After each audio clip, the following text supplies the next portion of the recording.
Hey guys, Welsknight here, and welcome back to another episode of FTB Beyond. In today's episode, we are going to be returning to our Botania project that we started last episode, and I want to do some more work on this today, but I also want to do some stuff in Botania. There's some really cool and useful items that would really help us out, and I want to kind of get into some of those a little bit right now, actually.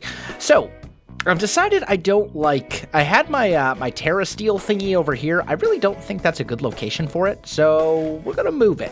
We're going to put it somewhere else. I think I want to put it, for now, just temporarily, right here. Wow. Why can I not place blocks today? That was embarrassing.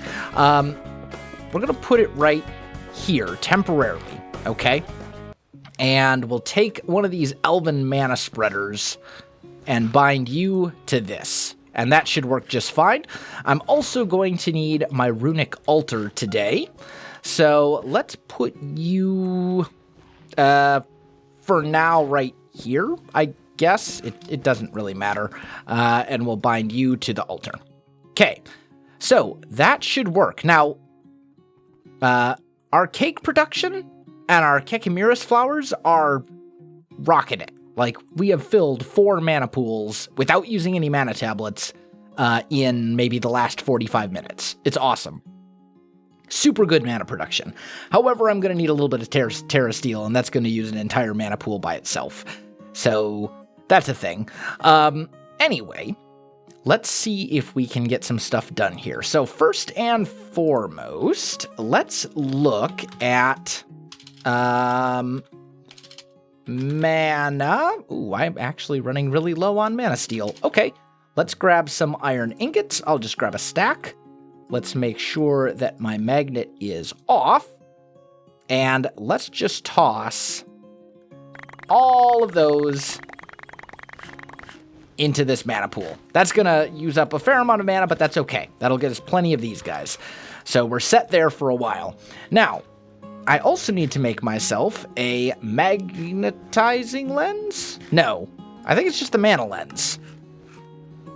Pretty sure that's it. And then we go like that. Oh, no. It's a mana tablet. Yeah. There we go. So we'll do a mana tablet. That is going to make us a band of mana. And this will basically store mana for us and allow us to use different tools from Botania, tools and items that require mana to use, like these Elementium shears, for example. That'll let us use mana instead of durability. So this is a really useful item. I do want to upgrade it, though, to the Greater Band of Mana, which will hold more mana, and it will actually slowly generate mana. Very, very slowly. But it will do it. So we need terra steel. And I have forgotten what is required to make terra steel. Natural. I think it's this one. Yeah, there we go.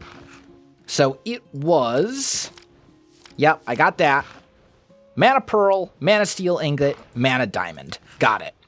So let's go and grab a mana pearl. I already have a mana steel ingot and a diamond.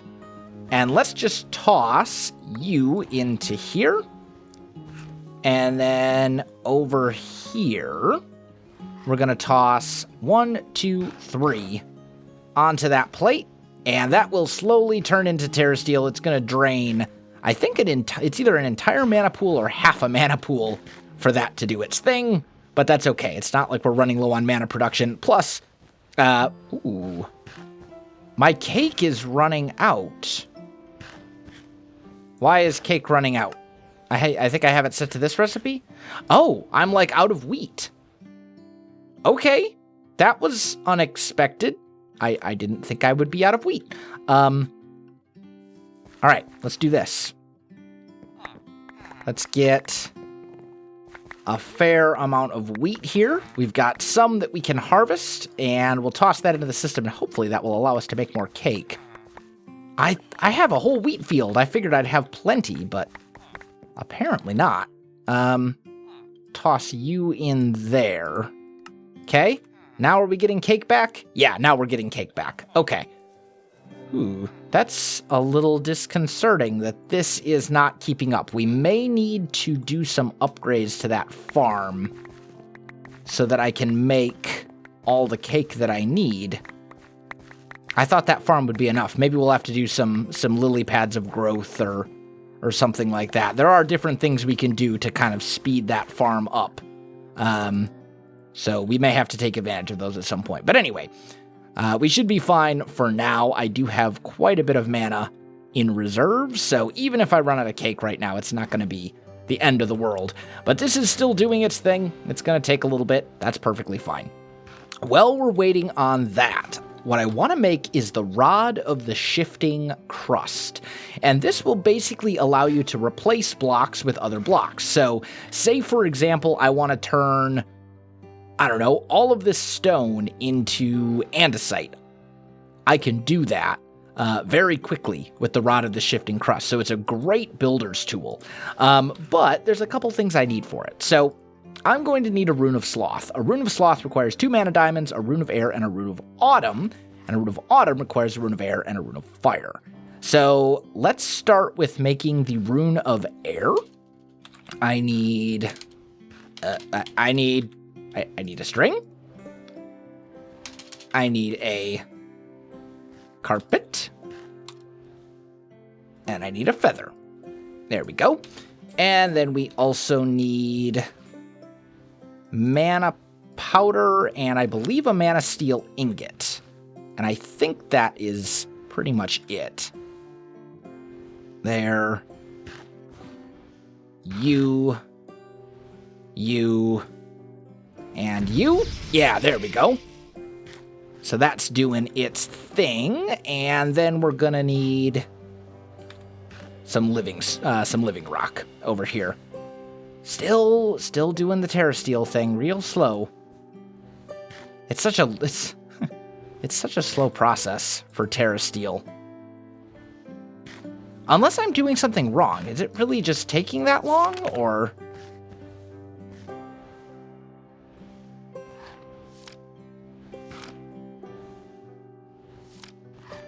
Yeah, I guess. It's doing its thing. It's just taking longer than I expected. Okay, whatever. So now what we do is toss one of you on there. No. Toss.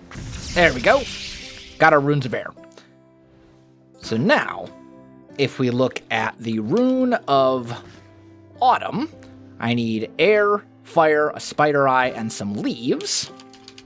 So let's grab a Rune of Air, a Rune of Fire, a spider eye, and some leaves. We'll go 3 of those, 1 of those, 1 of those, and 1 of those, and that will slowly make us the Rune of Autumn, which is great. That gets us 1 step closer to our Rod of the Shifting Crust that we want. Do the thing. We'll grab out this stuff. There we go. That's all. That didn't go. Go on the thing. There we go. There's our Rune of Autumn. Actually gives us our Rune of Air and our Rune of Fire back, which is fantastic. And then last but not least, for the Rod of the Shifting Crust, we need to make the Rune of Sloth. So Rune of Air, Rune of Autumn, and 2 mana diamonds. So let's go and grab 2 diamonds. We'll toss those in there.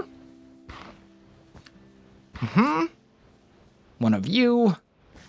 One of you. And that will turn into the Rune of Sloth. And then we can make our Rod of the Shifting Crust, which is super awesome and is going to be very useful for this project. I'm actually super excited. Oh, did the Terra Steel? Oh no. What happened to the Terra Steel?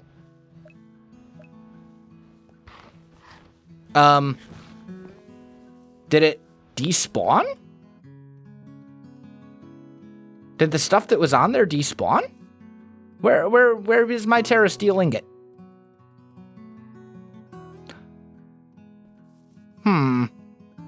I'll look in a minute.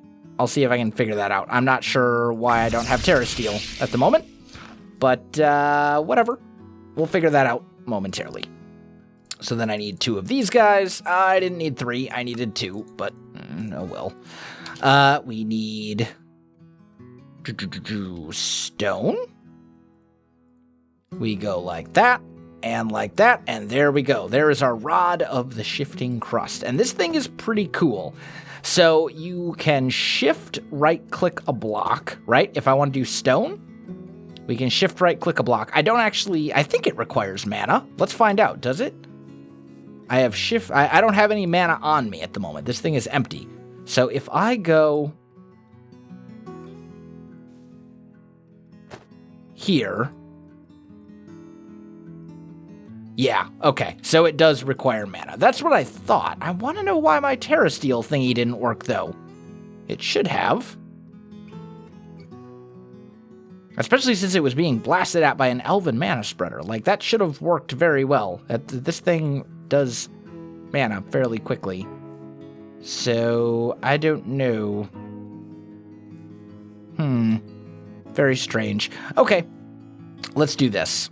Let's toss you on there, change this to that, and that way this thing will start getting mana from the mana pool so we can use our different mana things.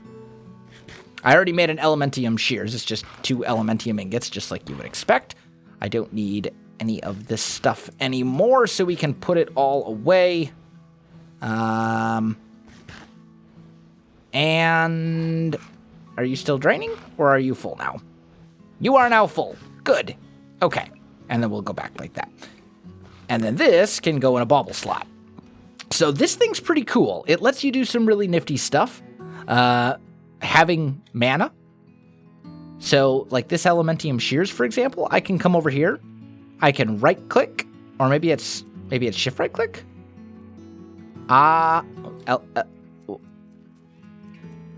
Oh, maybe I hold...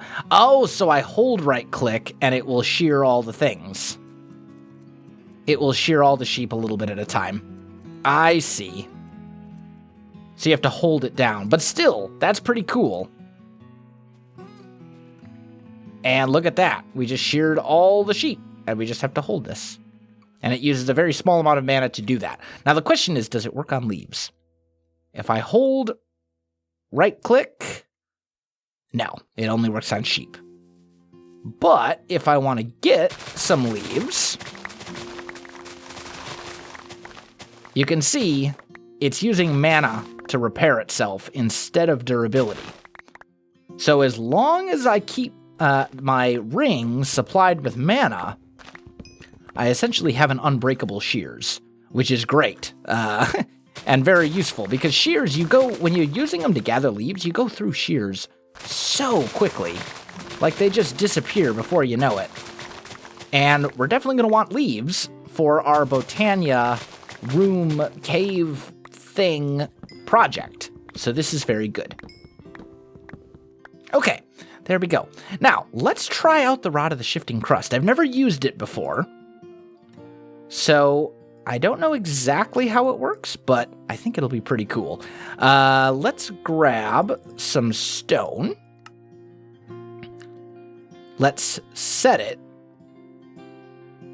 to stone. There we go. And then let's say I want to do... I don't know how it chooses the blocks. Oh, no, I don't want Psy. Here, let's do it on these. Okay, so it works. I don't know. Maybe it just shows the area that it works. Like if I do this. Yeah, it seems to just be concentrated like in an area. But still, that's like really useful because if I want to get rid of all of these very quickly, it makes it very easy to do that rather than doing everyone individually. So that will speed up our process for sure. Let's replace all that stuff as well. And it uses a little bit of mana, and obviously it uses the resources from your inventory, but at the same time, that's quite the time saver, so that'll be really good. Let's maybe do a little bit over here as well. I just wish I knew how to, like, control it precisely, or if it even can be precisely controlled, because it's possible it can't. It's possible it may just be one of those things where where it's good for, like, a large area, but little smaller detailed areas, not so much. That could be a thing. Still, look how quick we swapped out all of that dirt. That was so much faster than it would have been otherwise. So then if we come, like, up here, we can do something like that, and it'll go super quick. I like it. I like it very much. It's very useful. It's a very good thing. Okay, so let's get back to the Botania cave room project thing. I don't really know what to call it. I did a little bit of work between episodes. I added the stone in here and basically covered up the refined storage stuff that was back there. I tweaked a little bit of the generation as like a little bit of the terrain, did a little, I don't know if I'd call it terraforming per se. It's not really on that level, but more like cleaning up little things, right? Like that, for example. That gap there, just little bits, right? The things that were just a little bit out of place. I cleaned those up in a few different areas. Maybe here, for example, we want that to kind of come up like this a little bit more. And then like here. Just to kind of emphasize, you know, some of the different aspects of this whole cave thing. We want to kind of round the corners where we can. We don't want too many straight lines and straight corners. Here, for example, we probably want to bring that out and bring that one out a little bit more to kind of give it that curve. Probably knock that back a little bit. You guys get the idea. Little tweaks and changes and modifications like so. I also made a whole bunch of stone stairs and stone slabs from Architecture Craft. And these will be very, very, very useful for giving this cave a much more natural feel, right? So we can do some stairs there. Maybe we do a stair here and a slab here. And on and on and on it goes, right? We want to add in some texture variation with some cobble. Just different things, little things to kind of add to the build and just make everything seem a little bit more natural. And this is something that we can do in modded that is a little bit harder to do in vanilla just because a lot of these textures don't exist. There are no stone stairs in vanilla. I really wish there were. Don't get me wrong. I would love for that to be a thing, but it's just not. Why? I don't know, but whatever. It is what it is. It's part of the game, I suppose. But we can do some different things like that. Like, see how much better and more interesting that already looks just from doing that one little minor change, right?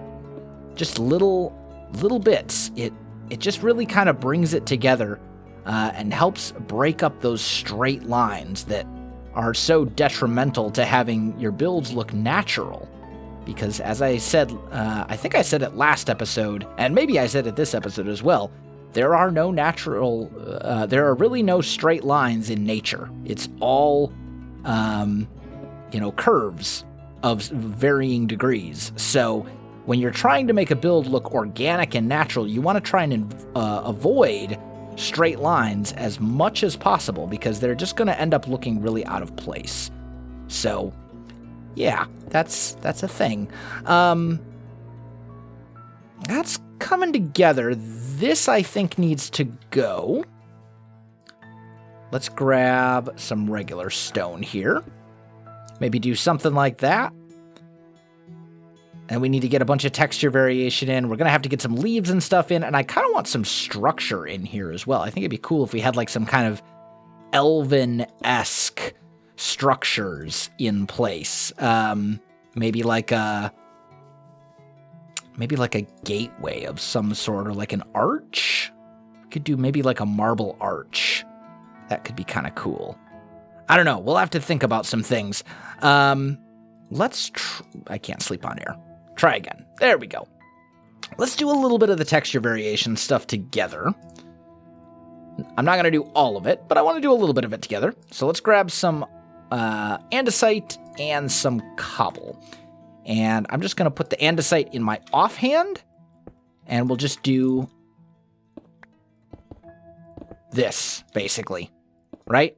Find kind of random spots and just mix in a little bit of these other materials. We also need that to go somewhere so that when we make a mistake, we can fix it. Something along those lines. And then we'll take cobble and do essentially the same thing, right? And you can see that this wall is quickly becoming a lot better looking than it was before. Just from having that small amount of texture variation, it can make such a big difference. You know, maybe we work in a little andesite here and here, and maybe here we put a cobble, and that ends up staying as a smooth stone. Just little things like that really make a big difference when it comes to your builds. The little details, that's where it all kind of comes together. So I'm going to do a bit more of this texture variation work on this whole big area, and then I'll come back to you. All right, guys, I am back, and I've been doing some work here. The cave is looking good. I added some leaves, I added a bunch of the textures, added in a lot of the stairs and slabs and stuff to really give it that kind of nice natural feel. And I think it's really good. It's coming along. Still need to figure out the lighting in here. And we still need to do a couple other things, a pathway, some structural type stuff. But all in all, I think it's really coming together. Unfortunately, though, guys, this took me a lot longer than I thought it was going to, and I am out of time for this episode. So my friends, if you enjoyed this video, don't forget to like, subscribe, and leave me a comment. I do appreciate it, and it really helps out my channel. You can also find me on Facebook, Twitter, and Twitch. There are links in the video description below, so check that out as well. Otherwise, guys, thanks for watching, and I'll definitely see you next time.